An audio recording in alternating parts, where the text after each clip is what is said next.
tak myslím, že súťaž mi bola odporúčaná mojim oponentom diplomovej práce, ktorý mi to poslal, či to náhodou nechcem skúsiť, pretože moju diplomovú prácu hodnotil výborne a taktiež som dostal cenu dekana, tak to poslal, aby som to skúsil aj na medzištátnej alebo štátnej úrovni.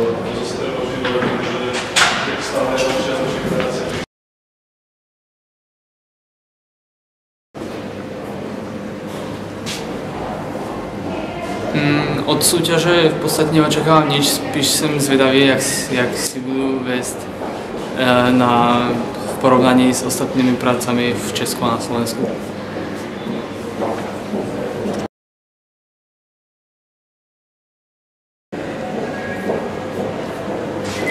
Súťaž by som odporúčil určite aj svojim spolužiakom, ktorí mali prácu hodnotenú výborne. Je to šanca, prečo to neskúsiť.